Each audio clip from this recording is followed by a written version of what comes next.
It is possible to become free from debt, financial worry, your boss, and your zip code. You can start living a life you love, but first, you need to find your freedom. Using financial independence and lifestyle design principles, you can create the life of your dreams now. There are many paths to freedom, and that is what this podcast is all about. My name is Becky from 20free.co, and I am the host of the Find Your Freedom podcast.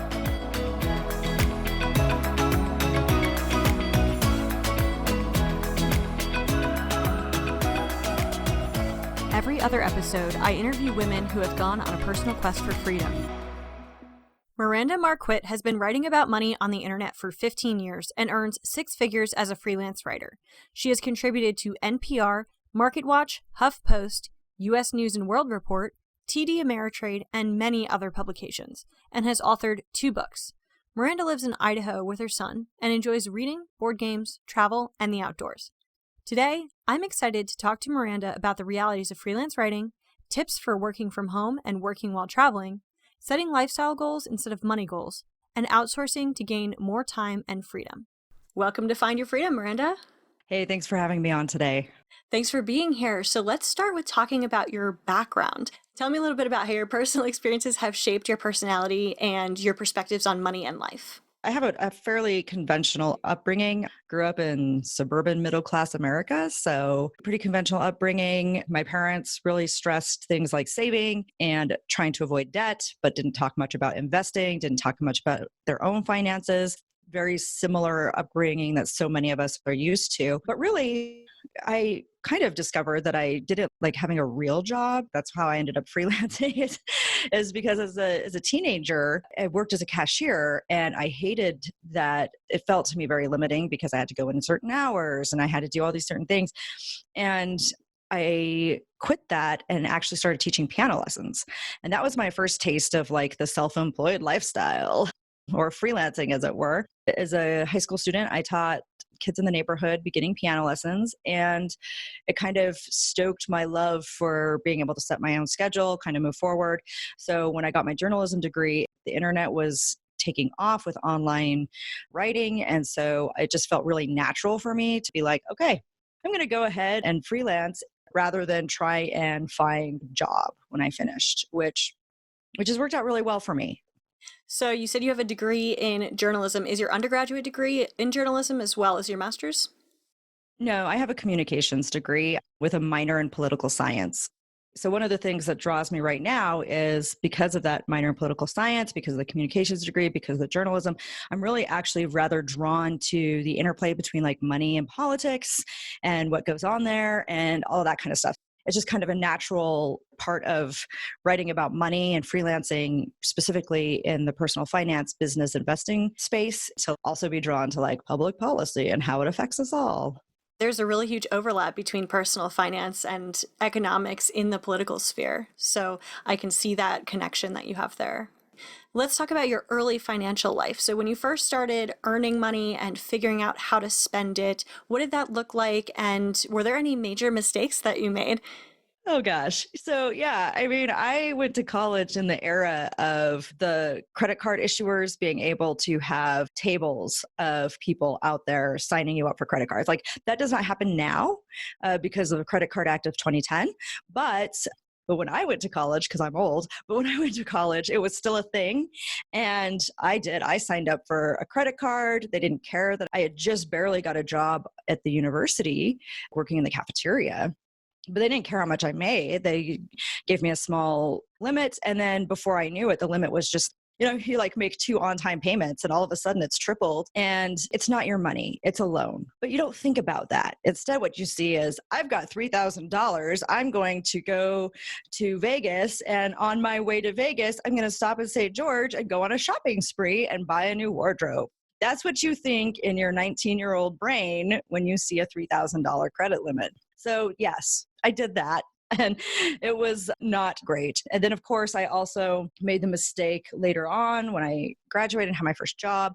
I made the mistake of thinking that like you have to have a certain amount of money to start investing, whether it's investing in your retirement account or whether it's just investing in general. I made the mistake of thinking, oh, well, I have to have X amount of dollars before I can start, rather than just putting a portion of my paycheck away. So I probably missed out on a good 3 or 4 years of retirement savings because of that. I think that's a really common misconception among young people who don't feel like they have enough money to start investing or even enough know-how because it seems kind of complicated. But you can start with very little money. Even if you only take, $20 out of every paycheck and start investing, you can start educating yourself at an early financial age. And those first 3 or 4 years are really going to help you in the long run. The way that interest compounds, you're going to get a lot more for your money when you're younger and you're investing versus when you start a little bit later. For sure. And one of the things, like I tried to talk to my son about this, he's 17, and he kind of got it until I hired him to start making my social media posts. It didn't really occur to him. But now that he's reading what I'm writing, he's like, oh, Mom, let's talk about this. Let's talk about how to open a Roth IRA. I'm like, parenting level unlocked. I love that. That's a good, quiet way to do some financial education for him while he's also earning a paycheck and earning money to be able to invest and learn how to save and learn how to spend himself. So, when did you start becoming educated about personal finance? Was that when you started writing about personal finance as a freelance writer? I had a job before I went back and got my master's degree, and I didn't do really much in terms of money, right? Most of us, we make our little budget, we pay our bills, we try and make ends meet. That's how most of us do things. But I started learning more about developing my own money style when I started writing about money. When I finished my journalism degree and started writing, I was actually a science writer. And I wrote for like physics.com, and I did some stuff for Discover magazine. And so I was actually writing about science stuff. And I started writing about money because somebody contacted me, and I was writing for a content farm, as one does when one needs to pay the bills as a freelancer. So, especially in the beginning, but somebody noticed that I was very consistent in the way I posted and that I posted regularly. And so she approached me and said, hey, there's this thing called blogging, and we think it's going to be the next marketing thing. And so we want somebody to write there was this retirement company that focused on retirement planning. And she said, we want you to write for their blog because you're consistent, you write well. So can you come write for this blog? But I don't know anything about money. And she said, well, you write about science and money. It's all just math. So you should be able to do this. So I was like, well, okay. And ever since then, I've started learning about money. I would interview experts, I do research and find out, there's so many different ways to manage your money. There's no one right way to do things. There's just so much out there that can help you figure out how to do it according to your own style. So that was just really great. And I really enjoyed that. And started developing my own personal finance style after writing about it. But yes, it was actually writing about money and getting involved in personal finances as my job that actually got me thinking about money and moving forward with money. So getting paid to learn about it was really that inflection point. It very much helped. What did you think freelance writing would be like, and how was it different from what you thought it would be? Oh man, every writer starts out like, I'm going to write world-changing things. I'm going to make a difference. I'm going to be an investigative journalist, and I'm going to fight the power with what I write. First of all, that stuff doesn't always pay the bills. It'd be great if it did. And for the most part, it was a pretty big bust down for me because I'd been a political science minor. I was writing about science. I wanted to write about politics. And I wanted to write all of these wonderful treatises on whatever. And it was going to be amazing. And I had a toddler and a husband working on his PhD. And what I really was writing for was, while I did get to write for like physics.com and do some stuff for Discover magazine, most of what was paying the bills was writing for content farms and doing stuff like, because at the time, right when I started, the internet as marketing was fairly new. And so I was doing things like writing catalog descriptions for people's online catalogs. So I'd be writing catalog descriptions for like Venetian blinds and online catalog descriptions for bamboo flooring. It's really depressing and sad because when you become a writer, you want to make a difference. You want to do these things. And I ended up doing what I like to call jobbing work, because really it is. You're writing keyword articles. And today there's stuff I write in personal finance space. Do I have to write another keyword article about how to save money on insurance? Do I have to? Well, if I would like my son to eat this month, yes, I do. It is kind of like a reality check for a lot of freelancers when they realize that it's not all writing really great investigative pieces for the New Yorker or doing a really cool travel spread. It's not. For most of us, our everyday lives, the stuff we do is sometimes uninspiring and it's kind of frustrating. But when you get moving and get to a certain point, yeah, I still have to write stuff I'm not interested in writing. That's what I have to do to pay the rent and feed my child and make sure he's got money in his 529 for when he eventually goes to college. Like, that's what I have to do. But I have managed to get to the point where I'm making enough that I can carve out some time to work on things like write things I want to write for my own website, work on other projects. You can carve out that time, but there was a time as a freelancer where we're all like, oh, if I'm a freelancer and I'm self-employed, I can set my schedule and I have all this freedom. You kind of have to work up to that depending on your circumstance. Because there was a time when I was working 60 hours a week and I was just like, I'm just go get a real job again. Like I might as well just have a real job. But if you power through it and you get some of those other gigs and you build a good reputation, then eventually you can get beyond that. But it is hard. Nobody starts out as a writer going, I'm going to write about bamboo flooring and yet another credit card review. Exactly. So I like that you're being really real about what freelance writing is like. I think a lot of people think about all versions of self-employment as the absolute best. Grass is greenest over here. I get to work for myself. I get to make my own schedule. I am my own boss. But the reality of it is you're still going to have to do things that you don't want to do, like you did in your corporate job, if that's what you're moving away from. You are not necessarily going to be able to work on the most interesting and riveting tasks and topics out of the gate when you're starting your career. And you do have a boss. They're your clients. You actually end up having multiple bosses. You have deadlines still that come out, and you have responsibilities that you have to meet in order to uphold your reputation and build your network. So there are things about it that aren't all ideal and roses. And so I wanted to kind of get that real take on it. And I really appreciate your honesty there. I also wanted to ask about what challenges you faced when you were building your freelance writing business in the beginning. Yeah, so I think the hardest thing is getting those first clients because you don't really have a portfolio, you don't have anything you can work on. And so I did have to go work for some of those content farms. I was doing stuff for Text Broker. I would get up, I would write a couple of articles for a content farm, work on anything that I needed to work on, like for a current client I had. And then I would spend 2 or 3 hours hitting the job boards, going to the freelance job boards, applying for different jobs, updating my resume, updating my portfolio. It's almost as soul crushing as working in an office. And part of that is too, because I went straight from getting my master's degree to freelancing.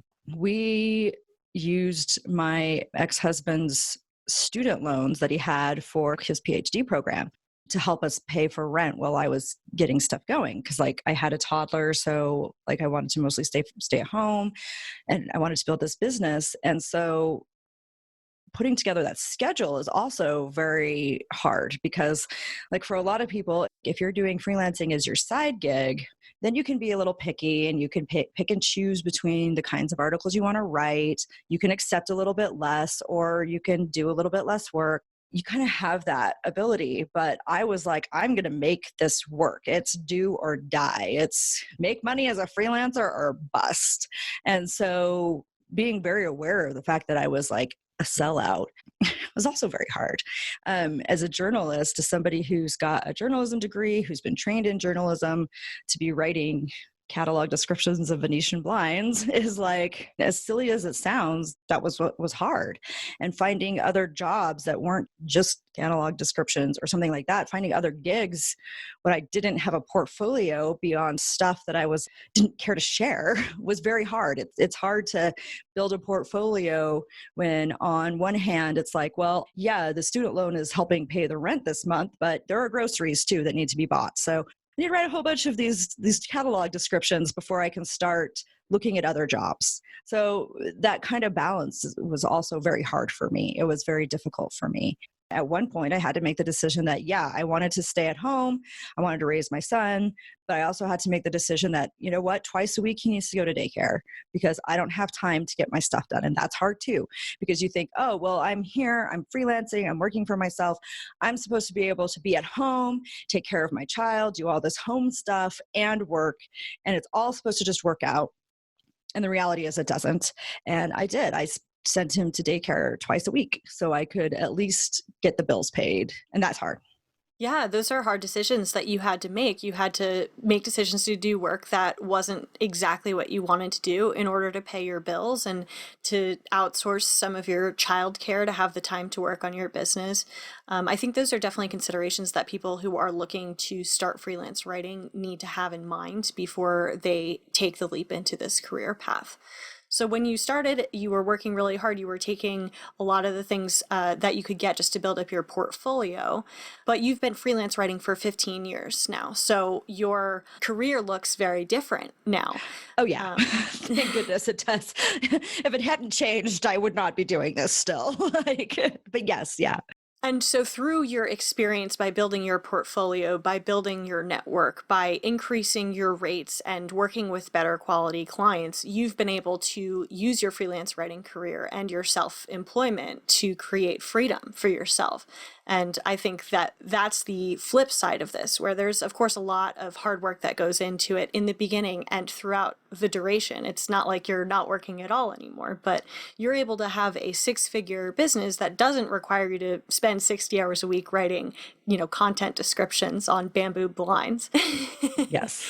So that's the bright side. I don't want to make it all sound bad, but there is that hard work in the beginning. It gets better, everybody. I'm sorry. It's on brand for me to destroy you with the Debbie Downer stuff at first, but it does get better. Well, good. Let's start with setting those realistic expectations. And now let's talk about the hope that people can have for their future. Let's talk about what your workflow is now. How many clients do you work with now on average, and how many articles are you writing per week?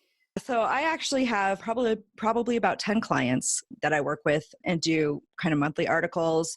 We usually have an agreement of, something like 4 to 6 articles per month for most of my clients. But yeah, I have about 10 of them. And I actually spend probably about 10 to 15 hours a week writing for money. I spend another 5 to 10 hours a week, maybe doing research or interviewing people that I need to interview for my stories. So it comes out to somewhere probably between 20 and 30 hours a week that I spend on stuff that directly makes me money for freelancing. That's nice. It really is, because in essence, I am fortunate enough to basically be doing part-time work, but be paid like a full-time wage. So that is great. And I try to get most of the stuff that I need to get done for money in the morning. I also do batching. So I have writing days where I'll batch a bunch of different activities, or I'll say, okay, so I'm going to do my writing in the morning, and then I'll have certain days where it's I try and funnel all of my research or all of my interviews to one day a week. I did write a post about batching and how I use it for my productivity. I don't know if your audience would be interested in that, but you can find it on my site at mirandamarquit.com. But I do use a lot of batching to help get things done and out of the way so that I have time to do things like go to lunch with my friends, which I am not doing right now because we are recording this during a global pandemic and I am social distancing. But under normal circumstances, I'd be able to go to lunch with my friends, help my son with his homework. I like to go get my nails done. They're starting to look kind of raggedy. And then I also have time for passion projects. I'm really involved in local politics. I'm working on writing some ebooks. And then I'm also working on doing a freelance writer academy with 2 other 6-figure freelancers. So that's nice because you build up to this and you do this hard work at the beginning. And then at the end, you have time to do things like go on trips, which once again, I've canceled 3 trips now, and I've canceled 3 trips since this has happened. My son and I were supposed to go to Portland. I was supposed to go to Turks and Caicos, supposed to do another trip back east. But under normal circumstances, I travel 4 or 5 times a year.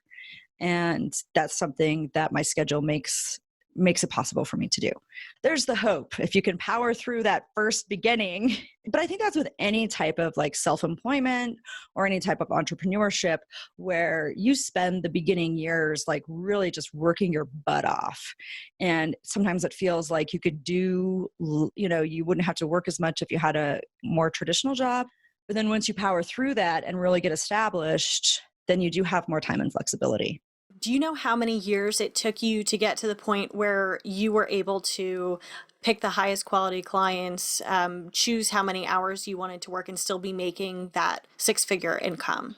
My first six-figure year was about 4 years after I started freelancing. I know other people do it faster, but it was a different time. But anyway, it took about 4 years from about 2005 to about 2009 for me to like hit that first six-figure mark. But I was able to start supporting my family on less than six figures, of course. But I was able to start supporting my family about probably a little less than 18 months after I started. So that was nice to be able to I can support my family on what I'm making. Probably another year after that was when I could be a little pickier about my clients, when my rates were rising, when I was doing more work I wanted to do. And that helped as well. So it just sort of depends on where you're at. And like I said, I think my situation was a little different in that I did it backward. Like I didn't have a real job, right? A lot of people do the freelancing as a side hustle and then it grows to replace their income. I started as the job. That's quote marks for those who can't see, but I really had to take what I could get because it was what was going to feed my family that month. So I really did have to take what I could get. I couldn't be picky.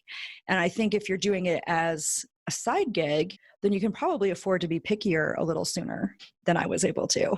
When you are first starting out and you are building up your portfolio, is another option besides taking what you can get to get that portfolio built, writing something for yourself, such as a blog or ebooks or things that you have done as personal projects that weren't necessarily paid client projects? Is that an option? Yeah, so I really think that having your own blog is essential right now, or at least some place to keep your portfolio, even if it's not a blog. So like a website like Contently or Contently, whatever. Anyway, that website, just some place where you can collect your clips, where you can have a portfolio is really important because you want to be able to send people to your work. So having your own website, having some sort of a blog can be very helpful. I had a little personal blog that I wrote little posts on starting in 2007. And it was nice to just take that time out and really work on stuff or write about stuff that was interesting to me because so much of my work was not interesting to me. So having that is important, and being able to carve out that time is huge. I wrote under a pen name for the content farms because I was like, this is embarrassing. So I wasn't even using it in my portfolio. So the only way to showcase my work was to have my own blog so that I could send people to see writing samples because I was embarrassed of some of the stuff I was writing. I wasn't even using it in my portfolio. It was literally just to get paid. It was literally just to make sure I was feeding my child and my then husband. So yeah, I think it's really important to have like your own website, even if it just has like a page that has like links to your other work and a hire me button. I just think it's really important to have that. And what I'm hearing is it's also a creative outlet for you to work on things that do interest you if you're not necessarily being totally lit up by the work that you're doing. You can put something out there that you would wish that someone would pay you to write, and that could be using your portfolio to get clients who will pay you to write similar content. Oh yeah. Oh yeah. And I know people who write fiction under pen names and just love doing it. So I think that's awesome. Yeah, so just working on your writing skills too is another thing that is important if you're Oh planning to yeah. make writing Yeah. your career. So when you're making your own schedule and you're working for multiple clients, how do you prioritize your work? Is it purely deadline based? Are there other considerations that go into that? Yeah, mostly it's deadline based. So I have a system, kind of a system where I basically sit down every Sunday afternoon and I look 2 weeks ahead. So I look at the coming week and the week after. So you're going to get overlap, right? Because I do this every Sunday. And I look at, okay, what have I got coming up? Do I need to interview somebody? Am I going to need to look at something from the Bureau of Economic Analysis? Like what am I going to need to do? So I'll like take a look at the due dates for the articles in the next 2 weeks and then figure out, okay, which resources does each article need? And it sounds really complex and involved, but it's really not. Because like really it's just, I could say, I just look at it and I have a spreadsheet that has the work, the due dates, all this other stuff. But I also have like I call it my hard copy spreadsheet where I have like a big board with sticky notes and it's got the due date, the article, whether or not it needs sources. And then I have another thing for like, which source am I going to contact or which report do I need to look at? And that way it helps me say, okay, I know that in 10 days, like in a Wednesday of next week, not Wednesday this week, but Wednesday of next week, I'm going to write this article and it requires an interview. So I know that I need to interview that person sometime this coming week so that the interview is done and ready for the article that's due the following week. And it takes me about an hour. I just sit down for an hour on Sunday, go through everything. And then I do look out and say, okay, what needs to be moved around? Do I have some flexibility? Sometimes, sometimes we all get last minute stuff or somebody's like, hey, I need a rush on this article. And I can sit down and say, okay, which things can I push back? Which deadlines are flexible? Because I have some clients that are like, well, I just want 4 articles from you and they're just due by the end of the month. Well, that's great. That gives me flexibility in my schedule to like say, okay, I'm going to move this article to the next week and move up this other article that it has a rush on it. And by the way, if you are doing rush work for people, charge them for it. That's just my little pro tip. Do you have a markup amount? Would it be 1.5 times or based on how much time? It really depends on where you're at. I usually charge about half again. If somebody's like, I need something in 48 hours, I'm like, well, then you're going to pay for it, my friend. Just sit down and plan it out. And most of it's based on due date, but I do like to look out and make sure that I'm getting the research, the sources, everything else done ahead of time. What is your typical turnaround time that's requested of you? Most clients do not request something less than a week. Most of my clients actually give me 2 weeks for most work, but I do have a couple that sometimes assign something within a week. But 7 to 14 days is usually fairly standard. And if somebody wants something sooner than a week, that's when you start talking about, well, if you want something in 5 days, maybe I'm not going to charge you quite as much as like a 24-hour turnaround, but you do need to think about that too, because, we all have, like as a freelancer, you have all sorts of other obligations. So unless somebody can justify moving themselves up in the line. Right. And when you have a steady client who's assigning this work and they come in with a rush job for you to write for them, what do you do if you're at capacity or unable to complete that? Do you refer someone else who might be able to do it, move something around in your schedule? What does that look like? So it really depends on the situation and the client. A lot of the time when you are doing a contract, you can talk about saying, okay, well, you have to give me a week's notice, or this is how much it's going to cost. So there are ways to do that in your contract. But yeah, I don't mind referring people. So I have several other freelancers who I trust to do a good job where I can say, hey, I really don't have the bandwidth for this assignment right now. So here are 3 different writers that I recommend that you check out. And there are some clients where if they pay really well and they've been a really good client, then yeah, I will be like, sure, I'll contact a different client and maybe say, hey, I've had some stuff come up. I can't get this done, but can I have like an extra day? And most clients will give you an extra day or 2 so you can kind of reschedule if you need to. And sometimes there have been a couple times where I'm just like, wow, this is a good client. The money is really good for this fast turnaround.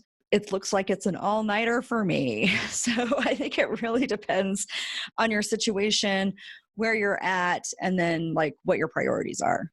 Is it an option to have someone ghostwrite for you, or is that usually explicitly not allowed in your contract terms?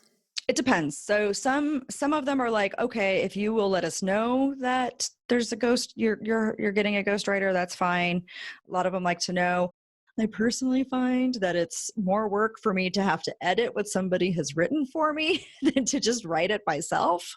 So I don't like hiring ghostwriters for myself, but I also want that control. So, but I think it depends. And there are some clients who will say like, oh, well, if you subcontract out to somebody, that's okay, and you can talk about who gets the byline, all of that kind of stuff. I personally, and it's my own thing, you need to decide where it is on your own ethics. I personally am not a big fan of having somebody ghostwrite something for me and then me not give them credit because, right, when somebody hires me to write something for them, they're hiring me to write it. So I think it just kind of depends. I mean, I've done ghostwriting for other people. I don't mind taking other people's money, but just as far as I'm concerned, like I'm not comfortable with it. So it's important to reference your contract and make sure it's okay, and also develop a personal policy around it, what you feel comfortable with and what you would want to do in terms of who gets the credit for the work that was done. Oh yeah, definitely. So as a freelance writer for the last 15 years, you've been working from home for the last 15 years. Can you tell me some tips that you have about working from home and how to stay productive when you have all of the home life things competing for your attention as well? To me, it starts with figuring out when you are most productive in the day. Like everybody has different times of day when they're most productive. I am most productive in the morning, not too early because I can't get my butt out of bed, but I am most productive if I can get up and I start writing sometime between 8 and 9. I get things done much faster. It's all done much faster. I'm usually done sometime between 10:30 and 11:30. So like if I can get up and get going, I'm usually done with my writing before lunchtime, which is nice. I think it starts by figuring out when you're most productive and blocking that out. I actually have blocked out on my calendar from like 8 a.m. to noon. That's just blocked out. People can't make appointments then. And I'll make an exception. I'm making an exception for you today. Hello. but Thank you. But I'll make exceptions when I decide I want to make an exception. But people can't just sign up for those times. So I block out times I know I'm most productive, and that's when I do my work. And so when my son was younger, that meant that was the time he went to daycare, was during my productive time. And it really kind of depends. I say first, figure out when is your productive time, and then try your best to block out the other things during that time. And it's not going to ever be perfect. Sometimes your child is sick. And so, you're just not going to be productive during your productive time that day. You're going to have to wait until later and just kind of power through it. But I think if you can start by figuring out when you're most productive and blocking your time out, that means for me, I don't read the news in the morning. I may look at the Twitter for a second, but I don't spend time on social media at those times. I may check the email to see if there's like an emergency, school's having a closure or something has come up. Like I may just skim the email to see if there's something urgent. But if there's not, like I don't answer emails. That is productive time. I know there are a lot of great tools that will block all your social media from you and turn off everything around your writing, your content management system so that you can't see things on the periphery. People will like silence their phones. So really it's about how can I create a productive environment? And then I also have a specific place where I go to work. This is my home office. It's kind of a disaster right now. You can't see the total mess, but you get an idea that it's kind of a disaster right now. But it's the place I come to work. And it's like when I get there, I know I'm in work mode. And I may be in my pajamas, but at least I know I'm in work mode. So what I'm hearing is block out your most productive time of the day based on your energy and when you're likely to be most productive. Avoid time wasters in the morning like social media, email, doing things that other people maybe have asked for you, and focus on those main projects, right? Yeah, unless morning is your less productive time. If morning is your crap time and you're not going to be productive in the morning anyway, by all means, do the social media then. Just do it then and get it out of the way.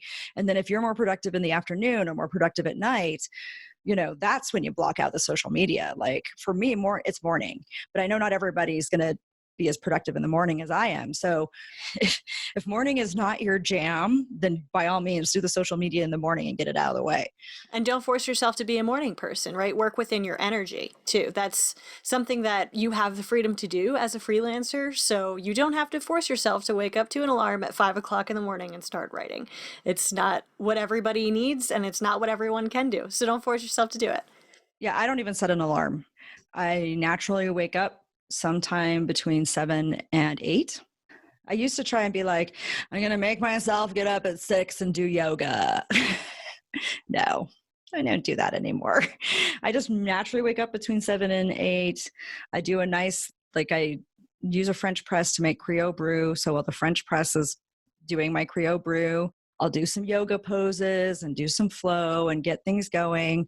But once that Creole brew is ready, it's writing time. And I'll come to my office in my pajamas with my Creole brew and I will start writing. And then I exercise after. I usually go to the gym or do a workout or whatever. That happens sometime between 1 and 2 is when I go do my workout. And then I come home and I shower and I get cleaned up, whatever, and do whatever I'm doing for the rest of the day. It really is about your energy level. Don't try and force yourself. It's fine. If you can get up at 4 a.m. and you want to meditate for an hour and then do your yoga and then take the dogs for a walk and then start your work, that's fine if that works for you. But I'm just to me, that's miserable. And so I don't.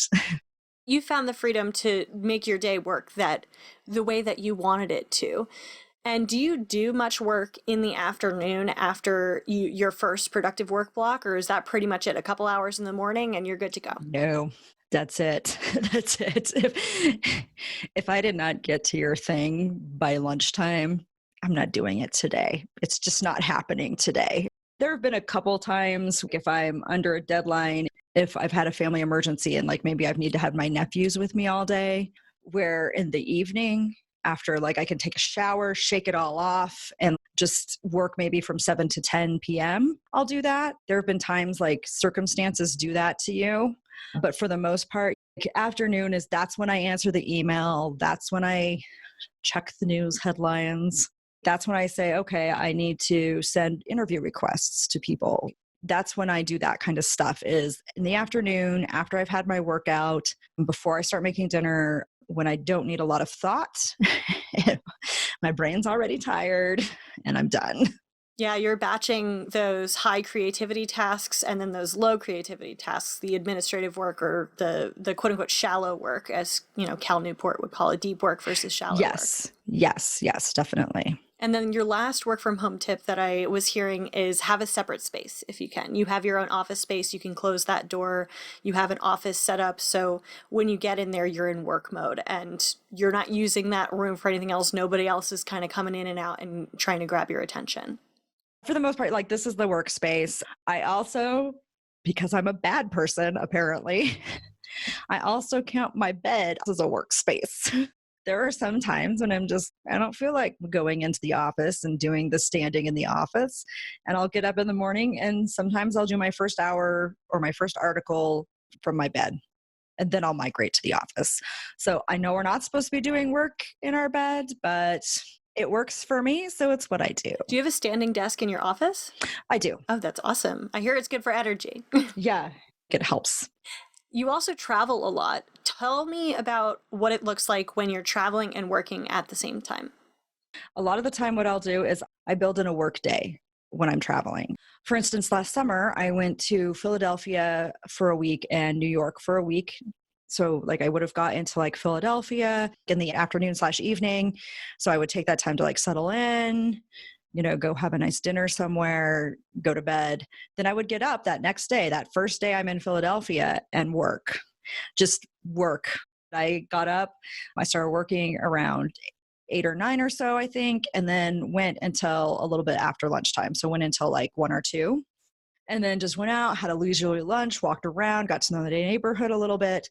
And then for the next 5 days, I could just sightsee and do what I wanted, meet up with my friends that live in the area, do some things like that. Same thing. Then then I migrated to New York for the next week. Same thing, got in there in the afternoon, settled in, took care of some emails, did some shallow work stuff, went out to a nice dinner, then came back, batched out a time to just do a bunch of work to catch up on stuff the next day. And, people are like, oh my gosh, you're crazy. You spent most of one day in New York sitting in your hotel room. And I'm like, well, my Airbnb, but I'm like, yeah, because I got so much stuff done that the next 5 days were carefree. I didn't have to wake up each of the successive mornings and be like, I got to get this done. But then there are other times where I feel like it's a shorter trip. I went with a friend to California for 3 days last year. And so then what I would do is I would just get up and work for 2 hours. Then we would go. He took forever getting up anyway. So I would get up, I would work while he was getting ready. And then we'd go out, we'd do our tour. Then we'd come back and I'd do some of the shallow work before dinner while we were getting ready to go out to a nice dinner. And then that would be it.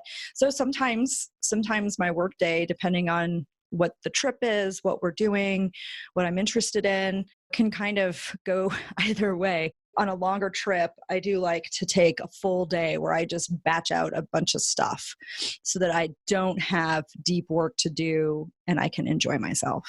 It sounds like your work is really well integrated with your life then. Are there any times that you have taken vacations where you have blocked out a period of time, there's no work happening, you notify your clients that there won't be anything delivered in that week or 2-week period? Yeah. So yeah, when I've gone camping, I do that.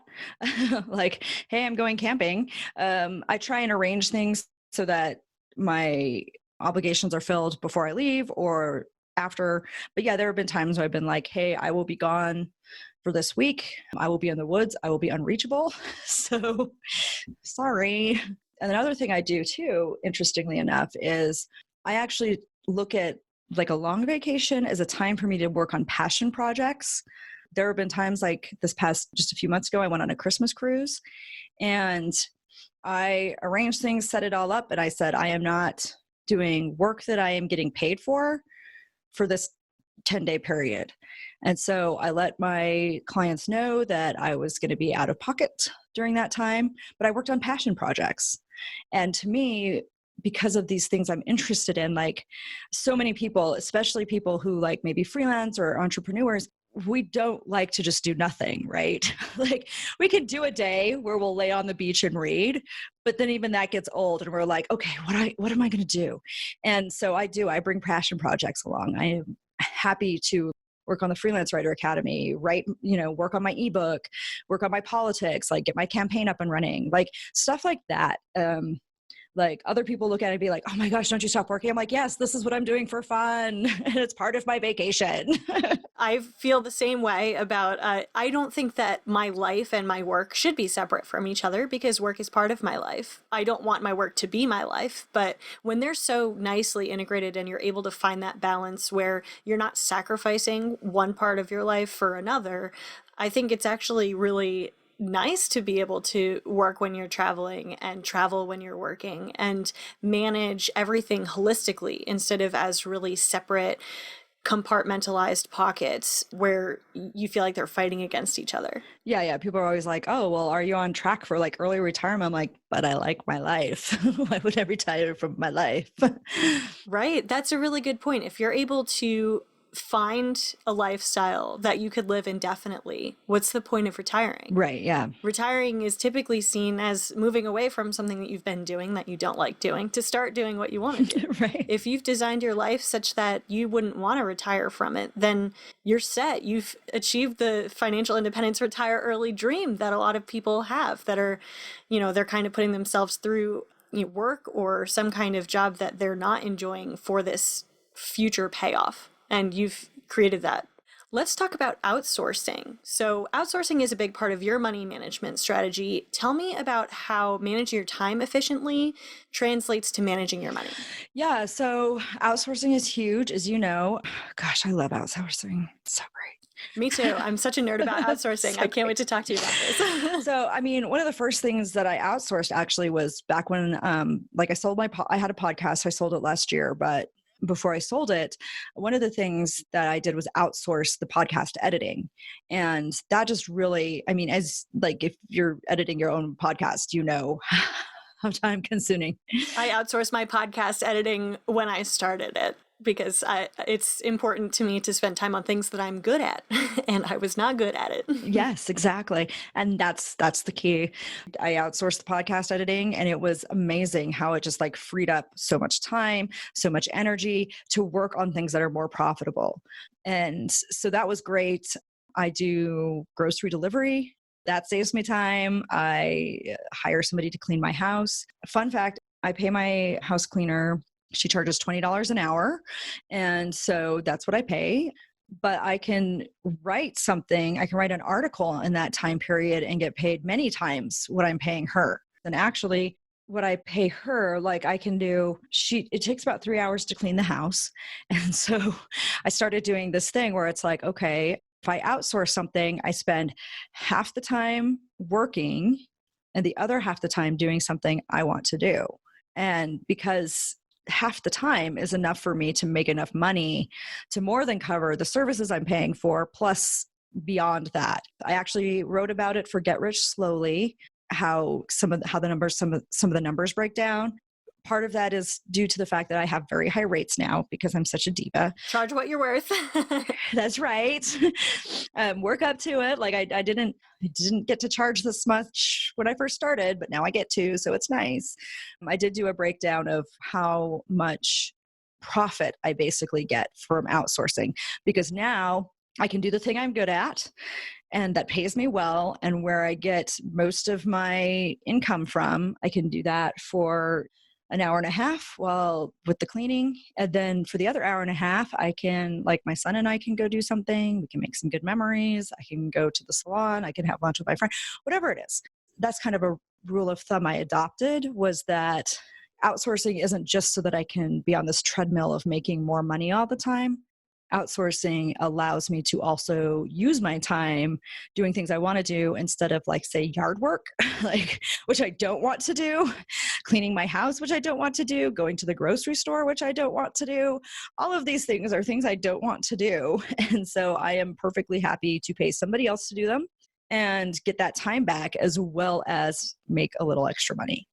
I love it. I think it's really important to leverage your money, like a lot of people do when they're taking out a loan to start a business to make more money on that money that they're leveraging. You can leverage your money to hire someone to do something that you don't like to do, you don't want to do, or you're not good at, and use that time or some of that time to earn more money.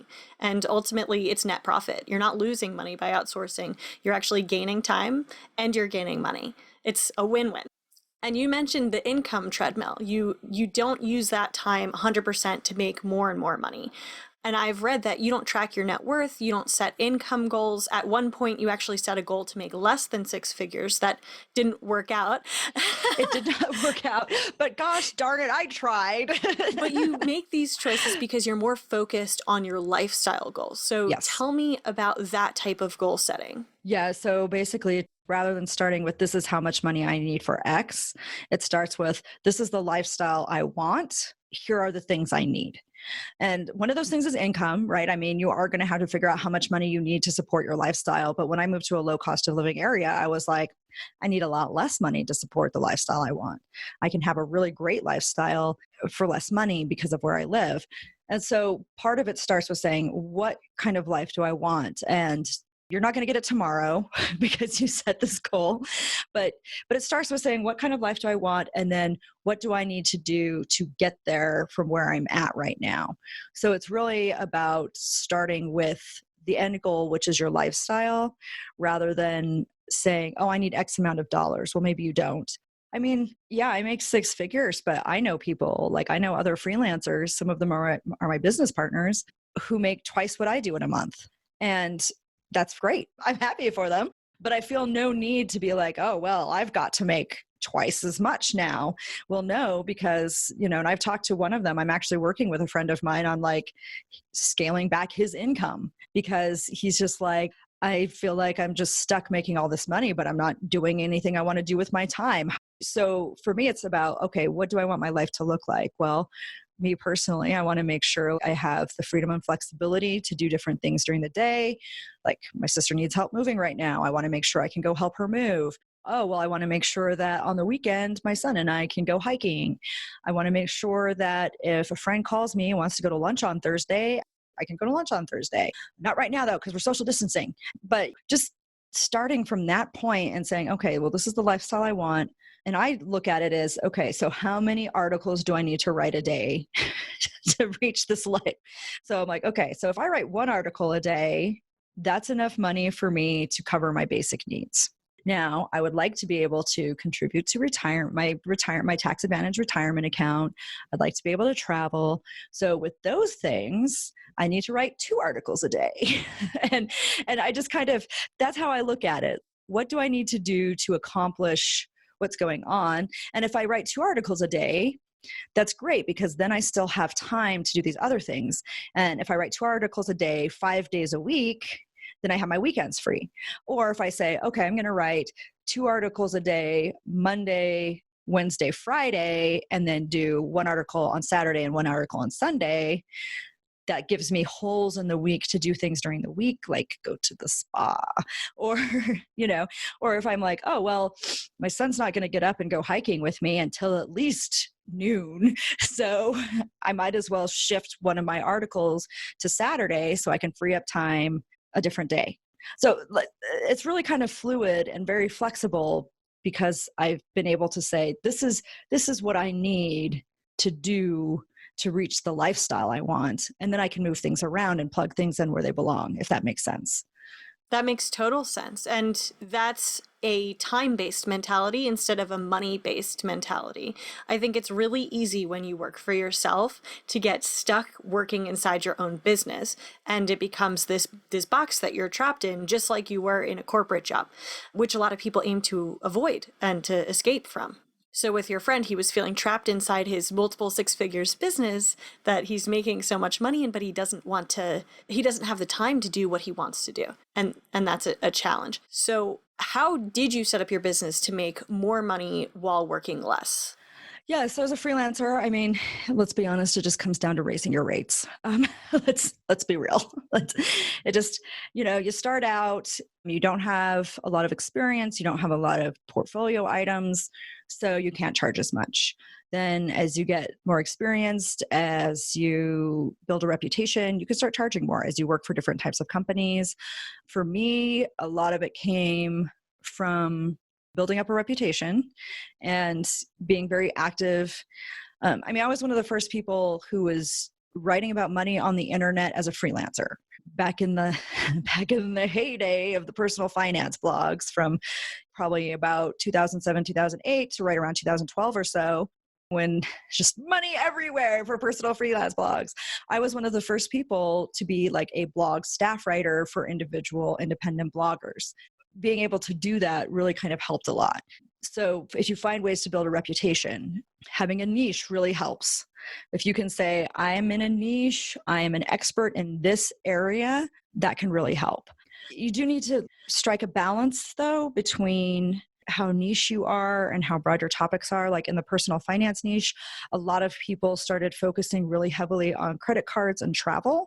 And right now, with the pandemic, with some of that stuff going, with credit cards closing their affiliate programs down, at least temporarily, some of that income is going away. And so you do have to so I kind of said, okay, well, yes, I'm niche in personal finance, but I haven't drilled down. I'm fairly utilitarian as far as personal finance goes, and as far as types of clients in personal finance goes. I have stuff that I write about insurance, about investing, a little bit of credit cards, and then some general budgeting. So being able to say, okay, I have a few specialties within this broader area can actually help you say, okay, I can charge more because I'm an expert in this stuff, but I also have a little bit of diversity. I love that advice. And when you are transitioning to a higher rate, how does that work for your workload, where you're still working with some lower rate clients and then you're also now getting some of those higher rate clients? Is that a heavier workload in the middle? Oh gosh, yes, it can be. Because, as a freelancer, you don't want to be just automatically cut off. So you don't want to automatically cut somebody else off. So I like to give, just like any other thing, at least 2 weeks notice, or say, I'm going to finish my obligations for this month, right? So sometimes there is some overlap. There are some times where it gets a little hectic when you're like, oh, this is a really great opportunity. I'm going to take this person on, but I know I need to drop this lower paying client. Sometimes I'll work extra on a weekend to make up for it. I mean, it's not perfect. We try and set our lives up this way, but in the end, there's always going to be special circumstances, things you have to do. One of the best pieces of advice I got when I wanted to raise rates was So when somebody comes to you asking for rates, quote $50 to $100 higher than what you quoted the last client that you just got. and if they say no, then the next time somebody comes to you, maybe do $25 to $50 and see where it goes. But it's finding that sweet spot. And this is one thing I never do is I never publish my rates online. I do not have a rate card because I want to be able to negotiate individually and I want to be able to raise my rate on the next client if needed.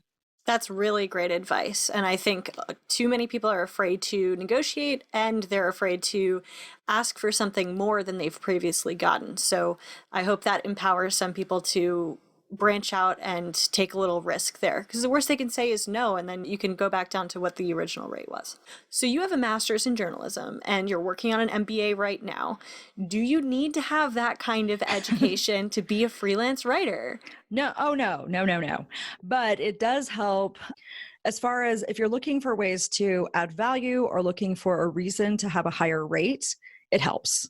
Probably 4 or 5 years ago, a lot of people started, we're going to do more fact checking. We want to adhere to more journalistic standards.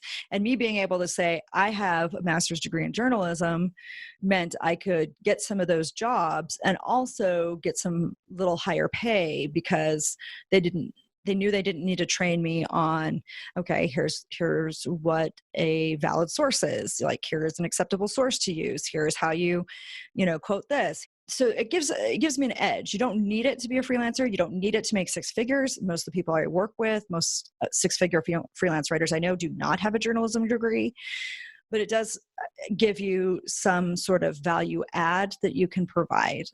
Part of the reason why I'm getting my MBA is because I added it up a couple of years ago. I added it up and found that I could expand my offerings. I was leaving about $50,000 on the table by not having a kind of finance related credential where I could do workshops and seminars. And for me, the MBA is really more about expanding my offerings and diversifying what I do in my business, and doesn't have as much bearing on my actual writing. although there are some things that I'll be able to write now, maybe for corporations or for universities, where having the MBA gives me an edge and allows me to charge more. Right. But it's definitely not a prerequisite to have that kind of schooling or background. Oh gosh, no. It's good to know it goes both ways. You can do it without, and if you have it, that's a bonus. Yep. What advice would you give someone who wants to break into freelance writing?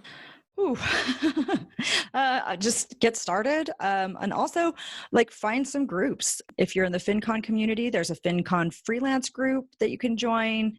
So there are several different groups you can look for. Join something I actually used the Freelance Writers Den for a long time. They've got a good forum. They've got good boot camps. It costs $25 a month, but that's tax deductible. And it's a good way to meet other freelancers and kind of get on the radar. In the Freelance Writer Academy, we did put out a resource, our way to start finding paid gigs. It's our guide to here's how to network, here's how to sign up for different freelance groups. Here are some of the websites that are worth checking into. I'll link to the Freelance Writers Academy in the show notes for this episode. And then for me, it really, really is about, okay, write what you can and then spend an hour to 2 hours a day applying for jobs, updating your resume, updating your portfolio. Because one of the things of being a freelancer is you're going to get rejected a lot, or you're just going to get ignored when you send in your pitches or when you apply for gigs. So just make it part of your schedule that part of what you do each day is apply for gigs. I mean, if you really want to be a jobbing writer, if you really want to do it as a job and make money faster, you need to dedicate some time each day to applying for jobs. It's not any different than any other job hunt. You're looking for work, you have to apply for it. People aren't necessarily going to find you in your little corner of the internet. Exactly. I think a lot of people get nervous when it comes to freelance writing because of the variable income. Can you tell me how you manage variable income? It's rough. You figure out exactly how much you need to meet the basics. And when I first started, I had a thing where I was like, okay, this is how much I need to make the basics. Anytime I made more than what I needed to meet the basics, it went into a savings account. It's kind of a bummer because you're not doing a lot of fun stuff, but it does help you build up that kind of savings account. And then if you're not making enough that month to go to meet the basics, then you have that savings to pull from because you prepared ahead. So that's the first thing, is just figure out the bare minimum you need to make. And if you make anything beyond that bare minimum, it just goes right into a savings account.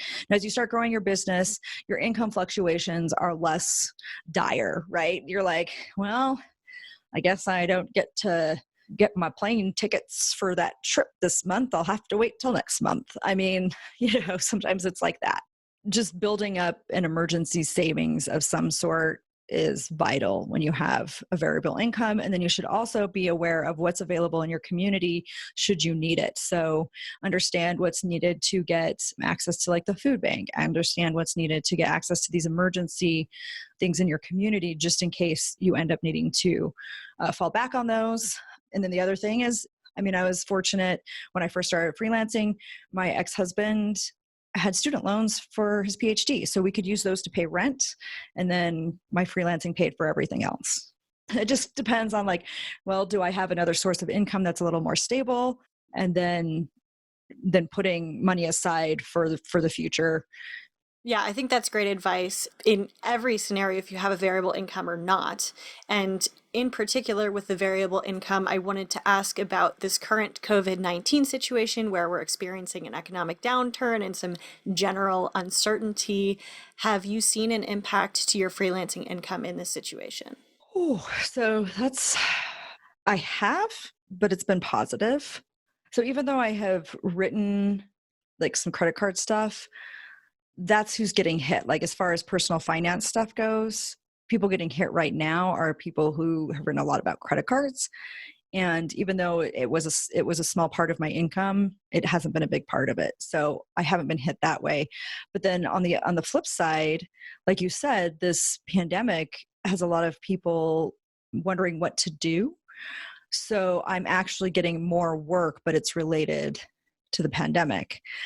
And so I've instituted a policy. So I'm actually working more than I want to normally. Normally I wouldn't work this much, but I also realize that, I'm getting more work right now, but maybe in a month or two, if this keeps going, and affiliate income for different sites I write for is all of that stuff starts to impact, it could negatively impact me. So what I'm doing right now as a freelancer is I am taking on extra work. I'm doing more work than I would normally want to do.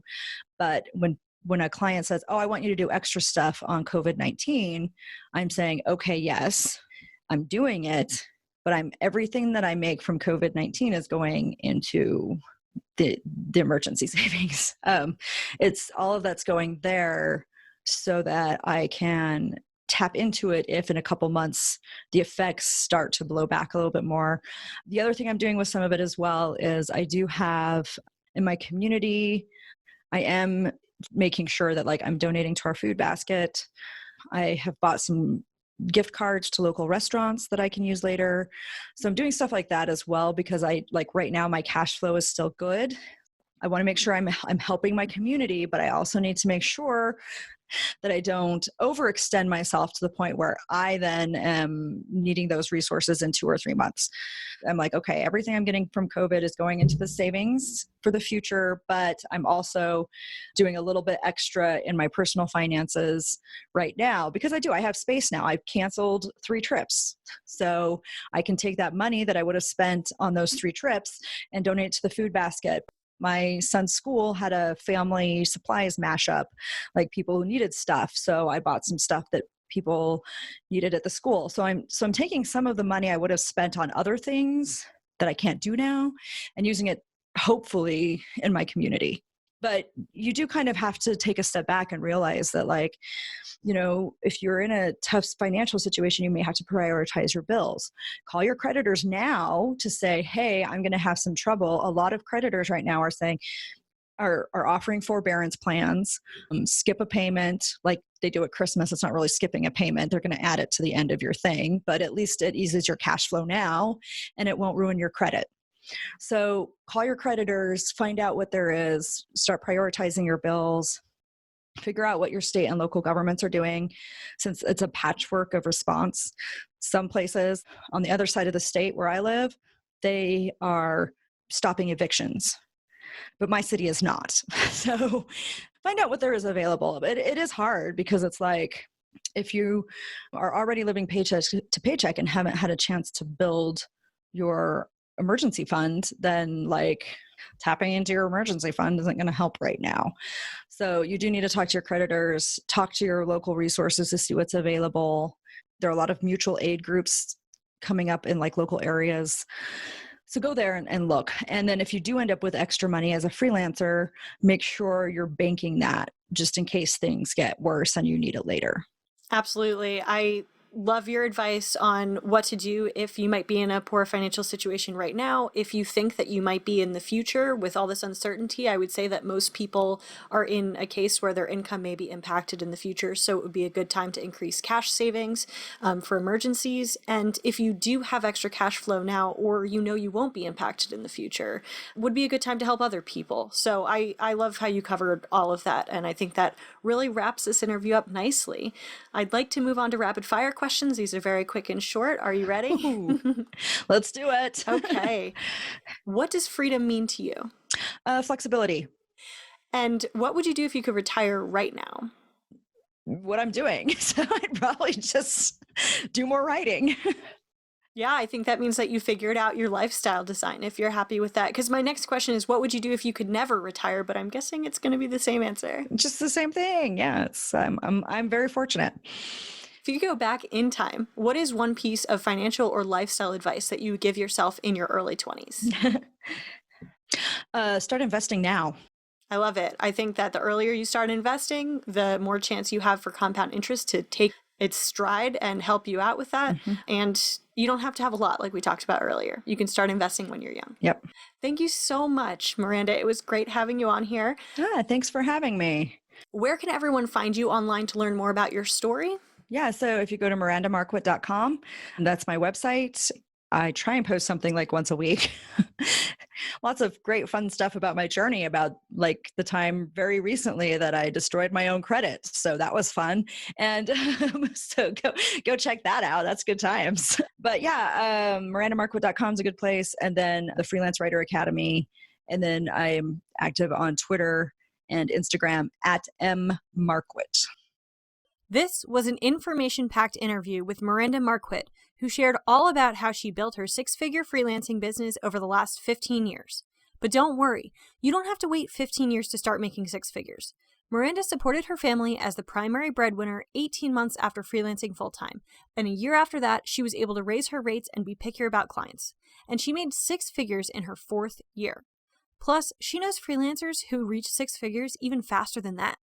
Miranda also shared how freelancing has helped her live a freedom lifestyle where she can work only 20 to 30 hours a week and only work 1 day per week while on vacation. She doesn't wake up to an alarm and she has total control over her schedule. She loves her job so much that she would do it even if she could retire right now. That is a freedom lifestyle. To check out the show notes for this episode, which includes links to resources mentioned in today's interview and where you can go to learn more about Miranda, go to 20free.co/episode 12. We are going to get to the power moves in just a minute, which will have some general tips for improving your life whether or not you are or plan to be a freelancer. Stay tuned. But first, I want to recap 10 takeaways from this conversation specifically about freelance writing. 1. Impact writing doesn't always pay the bills. Sometimes you will have to write on uninspiring topics. 2. Being a freelancer doesn't necessarily mean being boss-free. Your clients are now your bosses. 3. You will still have to do things you don't want to do even as a self-employed freelancer. 4. While there are deadlines, there is a lot of scheduling flexibility. 5. There are differences between freelancing as a side gig versus as a full-time job. Jobbing writers will likely have to be less picky about clients and topics at first. However, freelancing can be a side hustle that grows to replace your income. 6. To make more money in less time, raise your rates, build a reputation, and find a niche. Make sure to strike a balance between how niche you are and how broad you are, so you are an expert with a diversity of experience. 7. Network with groups of freelancers on Facebook groups or job boards. 8. Spend a few hours a day applying for jobs, updating your resume, and updating your portfolio, and be prepared to get rejected or ignored. 9. To handle variable income, cover the basics, and then send the extra to a savings account for lower income months. 10. Just get started. We're going to start the power moves with a special COVID-19 power move. In this time of uncertainty, I love Miranda's advice to help your community, but don't overextend yourself. Some ways you can help your community is by buying gift cards to local businesses or ordering takeout if available, donating food or money or time to a local food pantry, leaving reviews and following your favorite local businesses on social media. Here are some things you can do to help financially if your income has been affected by COVID. If possible, this is a good time to increase your cash savings for more financial security, particularly if you have a variable income or you're concerned that your income will be affected in the future. You can call your creditors and ask about forbearance plans. Prioritize your bills and know what has to be paid first. Figure out what your state and local governments are doing to assist, such as stopping evictions and not allowing power or water companies to shut off utilities. Need someone to talk with about recent changes in your finances due to COVID-19? Connect with me on a free 10-minute coaching call so we can discuss how I can help. Time for power moves.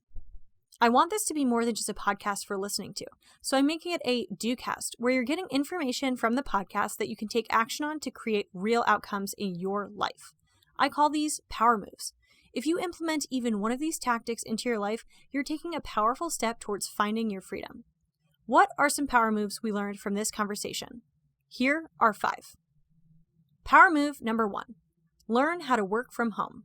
A lot of us are having to learn how to work from home now with social distancing in full effect. Miranda's been working from home for 15 years and gave some great tips. First, work with your energy. Figure out when you are most productive and block out that time for your creative, deep work.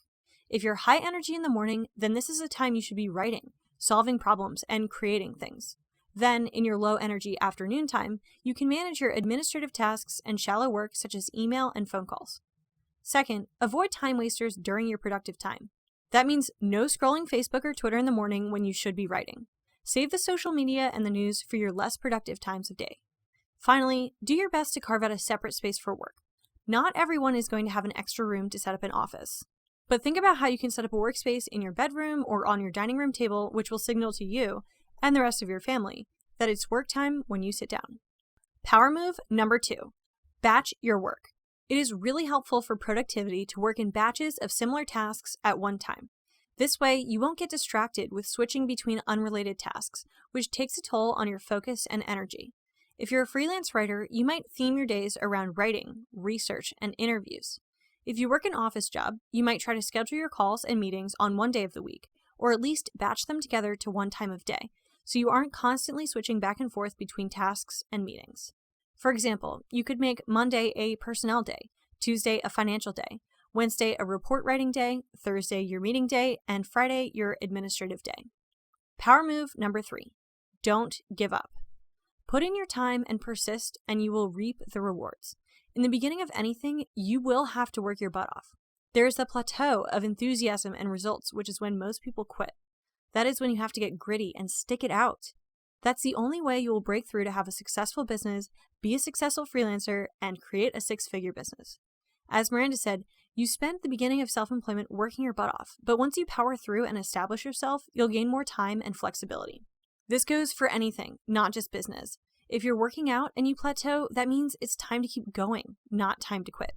If you're learning a skill like playing guitar, you have to keep practicing in order to master that skill. Giving up won't get you there. Power move number 4. Always negotiate. Whether you're asking for a raise at your corporate job or raising your rates for freelance clients, you should always negotiate. Miranda's advice is to ask for $50 to $100 more than the last client you quoted, and don't publish a rate sheet so you always have the flexibility to raise your rates. Put yourself out there and negotiate for what you know you're worth. Power move number 5. Outsource. Outsourcing frees up time and energy to do things that are more profitable. For example, if a house cleaner charges $20 an hour and you can do work in that time period that will earn you more than $20 an hour, it's a win-win. You profit in time and money. And you don't have to do things you don't like doing, like cleaning, lawn care, or filing your taxes. I love Miranda's hack for taking advantage of the time she gets back from outsourcing. She spends half the time working, which covers the fee for outsourcing, and the other half the time doing something she wants to do.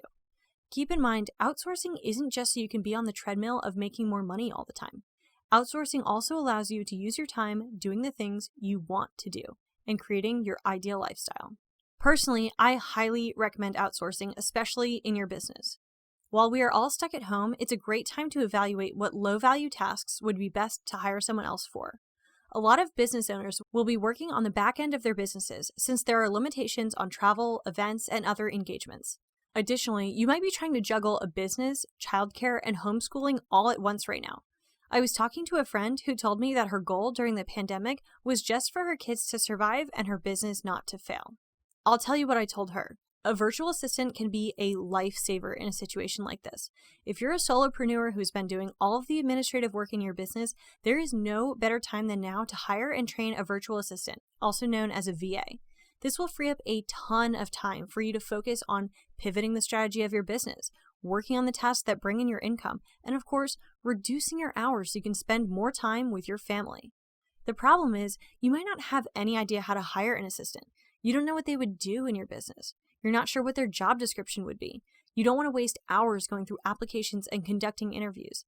And frankly, it seems like more work to train someone to do a task than to just do it yourself, right? Plus, it's an extra expense that you're not sure will pay off. That's why I'm offering a new group coaching program that will guide you step by step through the process of hiring and training your VA. I've been hiring and working with VAs for over 2 years and currently have a full-time and part-time independent contractor working in my business. I'll provide all the templates you need to write a job description that attracts your ideal VA, email interview questions that weed out unqualified candidates, and a phone interview script that will confirm that you're making the perfect hire. I'll also teach you how to determine what tasks you can outsource, how to create systems to train your VA so they perform tasks correctly 100% of the time, and of course, where you can go to hire highly skilled English-speaking VAs for $2 to $5 an hour. If you want to reclaim your time and start working on your business instead of in it, this program is right for you. Head to 20free.co/businessfreedom to schedule a free 10-minute call with me so we can discuss how a VA can help you earn more money and reclaim your time. That's the word 20, FREE.co/businessfreedom. If you enjoyed today's episode, make sure you're subscribed to the Find Your Freedom podcast on whatever app you're using to listen to this episode. Do me a favor and also leave a rating and review on Apple Podcasts. Go to 20free.co/iTunes to be redirected to the page on Apple Podcasts where you can leave your rating and review. I really appreciate it. If you think this episode would help someone you know, please share it with a friend. Thank you so much for tuning in to this episode of the Find Your Freedom podcast. My name is Becky. You can connect with me on Instagram and Twitter at 20freeco and sign up for free resources and email updates at www.20free.co. That's the word 20, FREE.co. I'll talk to you next week on another episode of the Find Your Freedom podcast.